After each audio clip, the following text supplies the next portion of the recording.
यो अत्यन्तै दुःखद घटना हो। हामीले पत्रकारिता गर्दाखेरि पत्रकारिता एउटा चुनौतीपूर्ण पेशा हुँदै हो।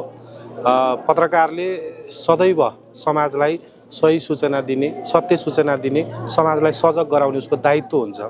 त्यो भएर आम रूपमा यो एउटा नेपाली समाजलाई एउटा पाठ पनि हो कि पत्रकारहरूप्रति जुन धारणा, गलत धारणा लिएर उहाँहरू बस्नु भएको थियो त्यो होइन भनेर प्रमाणित गर्ने एउटा दुःखद भए पनि यो घटना पनि हो कि सुरेश रजकले कसरी आफ्नो ज्यान नै जोखिममा राखेर आफूले सकेको सूचना प्रवाह गर्ने कुरामा आफूलाई समर्पित गर्नुभयो। र संसारमा यस्तो घटना बिरलै मात्रै हुन्छ जसले समाजको हितका लागि, समाजको सूचनाको अधिकारका लागि, त्यो सूचनाको अधिकार दिने काम गर्दा गर्दै आफ्नो प्राणको आहुति नै दिन्छ।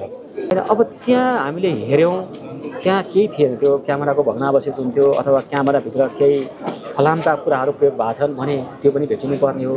त्यस्तो केही पनि भेटिएको छैन। त्योभन्दा अगाडि त एसडी कार्डसँग भेटिन सकिन्छ कि भन्ने खालको हल्लाखल्ला त्यहाँ भइराखेको सुन्यौँ। तथापि क्यामेराको कुनै पनि अंश, जलेको कुनै एउटा पार्ट पनि भेट्न सकेन। अब एसडी कार्ड त परको कुरा रह्यो। उनले प्रयोग गर्ने दुईवटा मोबाइलमध्ये एउटा मोबाइलका केही अंशहरू भेटिएका कुरा आइराखेका छन् अहिले। किनभने घटनास्थलमा धेरै बेर त हामीलाई अब प्रहरीले बस्न दिने कुरा पनि भएन र त्यस्तो वारदातको क्षेत्रमा हामी बस्ने कुरा पनि भएन। हामी छिटोभन्दा छिटो गयौँ, केही दृश्यहरू खिच्यौँ र तल आइहाल्यौँ। त्यहाँ फेरि धुवाँ आइराखेको थियो। धेरै मान्छे एकैचोटि जम्मा हुँदाखेरि सास फेर्न सक्ने परिस्थिति पनि थिएन। हामी धेरै लामो समय त्यहाँ बसेनौँ पनि। छिटो गयौँ, हेऱ्यौँ यस्तो रहेछ भनेर हल्लाखल्ला गऱ्यौँ, तस्बिर लियौँ, भिजुअल खिच्यौँ, आइ नै हाल्यौँ। हामी क्यामेरा खोज्ने अरू काम हामीले गर्ने पनि होइन। त्यो प्रहरीको कब्जामा त्यसपछि बस्यो। एक प्रकारले यो हाम्रा लागि, हामी मिडियाकर्मीका लागि, सुरेश रजकको परिवारका लागि, सिङ्गो नेपालीका लागि यो एकदम दुःखद कुरा हो।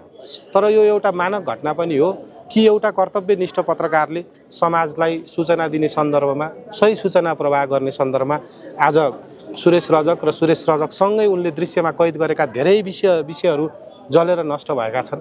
मलाई लाग्छ त्यो घटना त्यसरी नभएको र ती क्यामेरामा कैद भएका विषयहरू यदि सार्वजनिक हुन पाएको भए मलाई लाग्छ यो घटना पछाडिका रहस्यहरू होइन, जुन आन्दोलनका नाममा त्यहाँ जे जस्ता घटनाहरू भए त्यसका वास्तविकताहरू अझ खुलेर आउँथ्यो होलान्। यो घटना दुःखद पनि भयो। यो घटना एक प्रकारले हामीलाई पाठ पनि भयो।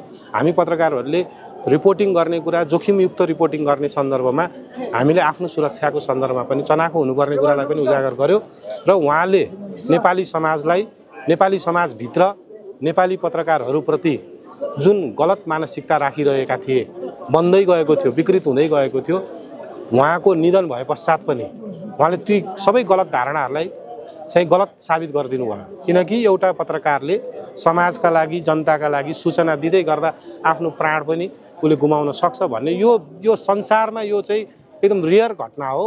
यस्तो ठुलो महान उपलब्धि पनि उहाँले सँगसँगै उहाँको देहावसान, यो राजनीतिक भाषामा, इतिहासमा हामीले वीरगति भन्छौँ नि, एउटा सञ्चारकर्ममा यो वीरगति प्राप्त गर्ने कुरा, हामीले सुरेश गुमाउने कुरा हाम्रा लागि दुःखद हुँदा हुँदै पनि नेपाली पत्रकारिताका लागि यो एउटा ठुलो एउटा चाहिँ भनौँ न उहाँको शहादतले पत्रकारिताको उचाइ बढाउने कुरामा पनि योगदान गरेको छ। म सुरेश रजकको दिवंगत आत्माको चिर शान्तिको पनि कामना गर्दछु।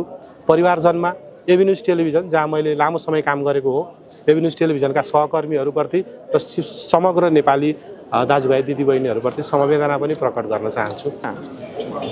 दमकल आइसकेपछि करिब आगो लागेको 20 देखि 25 मिनटभित्र दमकल आएको छ। दमकल आइसकेपछि आगो निभाउँदै गर्दा दमकल र एम्बुलेन्सलाई पनि आक्रमण गर्ने आन्दोलनकारीका नाममा को थिए?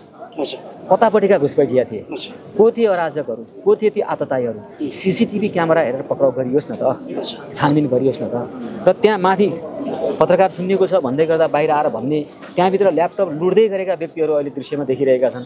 उनीहरूलाई पक्राउ गरेर के छ यथाशक्य चाँडो छानबिन गरेर अनुसन्धान गरेर यसको सत्य तथ्य बाहिर ल्याओस् भन्ने हाम्रो माग हो।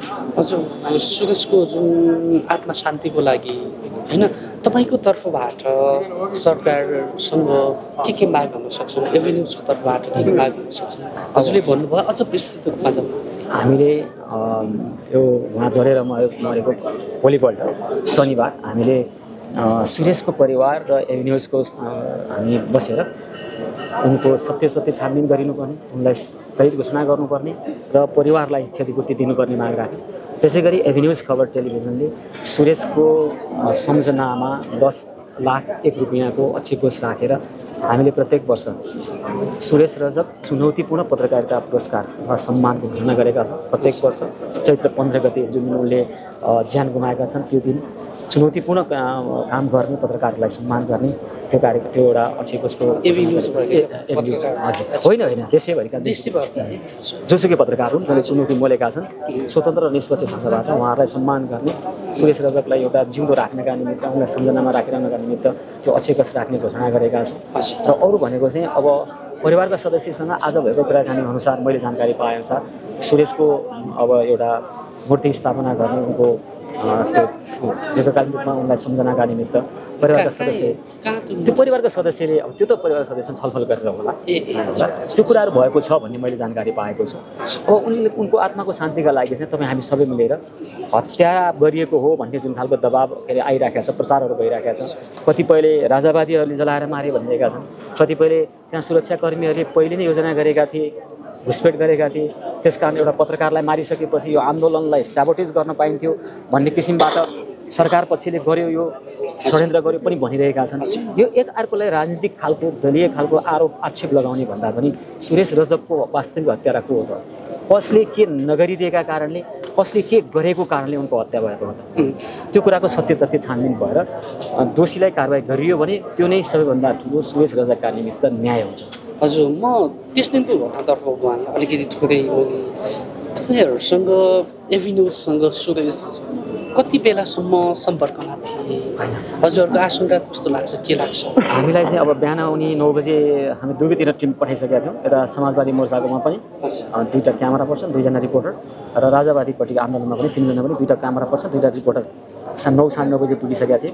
त्यहाँबाट कार्यक्रमको स्थलको अहिलेको अवस्था के छ, कहाँबाट मानिसहरू आउँदैछन् भनेर हामी त्यहाँ कुराकानी गरेको थियौँ। दुवैतिरबाट हामीलाई करिब मध्याह पछाडि 2-3 बजेबाट, किनभने हामीले त्यतिखेर 2, साढे 2, 3तिर हामीलाई 1-1.5 घन्टादेखि सुरेश चाहिँ अझै होइन सुरेश माथि गएको आएको छैन भने त थाहा थियो, अथवा कतैबाट बाहिर निस्क्यो कि भन्ने अनुमान गरिराखेको थियो हामीले। किनभने त्यतिको एउटा शारीरिक रूपमा चुस्त दुरुस्त मान्छे माथि त्यति आगोले जलाएर मरिहाल्यो कि भन्ने चाहिँ शङ्का गरेनौँ हामीले।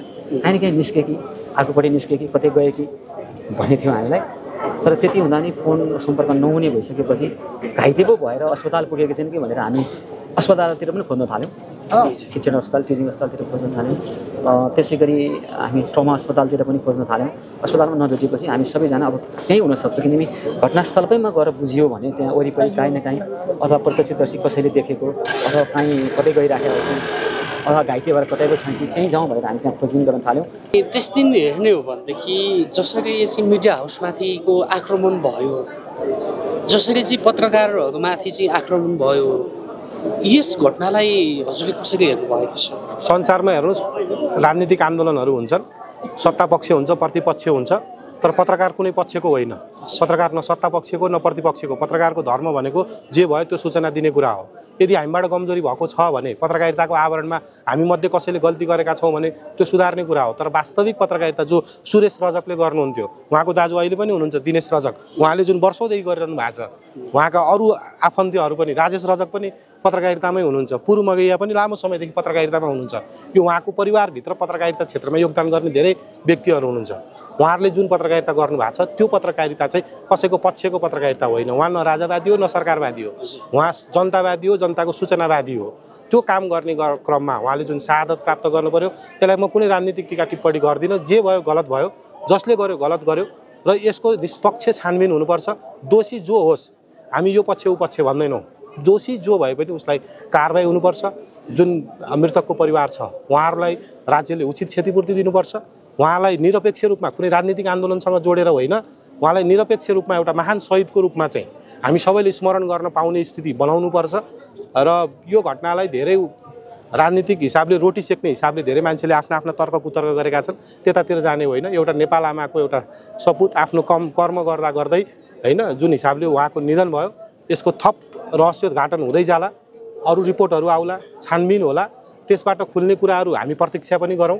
हामीले हतारमा निर्णय गरेर हतारमा जथाभावी सूचना दिएर यो घटनालाई उचाल्ने काम पनि नगरौँ। तर जो दोषी छ जुन पक्षको भए पनि कारबाही हुनुपर्छ र आइन्दा यस्ता घटनाहरूबाट हामीले पाठ सिक्नुपर्छ कि कुनै पनि आन्दोलनका नाममा कुनै पनि घटनाका नाममा कोही पनि व्यक्ति पत्रकार मात्रै होइन गैर पत्रकार पनि मर्नु हुँदैन, मारिनु हुँदैन।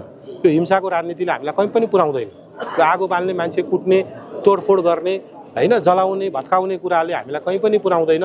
यो अन्तिम होस् हामी कामना गरौँ, यस्तो घटना फेरि नदोहोरियोस् हामी कामना गरौँ। तै यस घटनालाई लिएर सरकार पक्ष भन्छ राजावादीले घटाए भनेर भन्छ, राजावादी पक्षहरू भन्छ सरकारले घटायो भनेर भन्छन् क्या। यसरी आरोप प्रत्यारोप उहाँहरूको आरोप प्रत्यारोपको हामीलाई केही मतलब छैन। हामीले हाम्रो साथी गुमाएको हो, हामीले हाम्रो भाइ छोरा गुमाएको, हामीले हाम्रो समाजको होनार पत्रकार गुमाएको। यहाँ सरकारवादीको कुरा नि हामीलाई मतलब छैन, राजावादीको कुरा पनि हामीलाई मतलब छैन। हाम्रो आन्दोलनकारी कुरा सुन्नु छैन, पुलिसको कुरा सुन्नु छैन। हाम्रो मान्छे त छैन नि त, हामीले त मान्छे गुमायौँ नि त, हामीलाई त त्यो चोट परिसक्यो नि त। अनि हामी माथि फेरि राजनीति गर्ने यो कुरा सही हुँदैन। समाजले बुझ्नुपर्छ, अरू कुरा म भन्दिनँ, देशले बुझ्नुपर्छ होइन। दोष दिने कुरामा म लाग्दिनँ। मैले के भनेको भने जो जिम्मेवार होला, हामीले गुमाएको कुरा त अब फर्किन गाह्रो छ नि त। त्यसर्थ उहाँहरूले अब फेरि यसमा आरोप प्रत्यारोप गरेर पीडित परिवारलाई न्यायबाट रोक्ने होइन कि उहाँहरू दुवै पक्षले रियलाइज गर्नुपर्छ। हामी राजनीतिक एजेन्डाभित्र जान्नु, हामी के भन्छौँ भने जे भयो गलत भयो, जसले गर्यो गलत गर्यो, जसरी गर्यो गलत गर्यो। अब त्यहाँ जो भए पनि त्यसमा कारवाही गर्ने कुरा हो। अब सरकार पक्षको आफ्नो तर्क होला, प्रतिपक्षको आफ्नो तर्क होला, उहाँहरूको आन्दोलनका एजेन्डा बाँकी नै होला, नाराबाजी अझै बाँकी होला। यो कुरामा हामी जान चाहन्नौँ। हामीलाई हाम्रो साथी गुमाउनुको पीडा छ। हामीले कर्म गर्दा गर्दै गुमाएको साथीलाई इतिहासले कसरी स्मरण गर्छ त्यो कुरालाई अब के गर्न सकिन्छ, सत्य तथ्य छानबिन होस् भन्ने हाम्रो चाहना हो।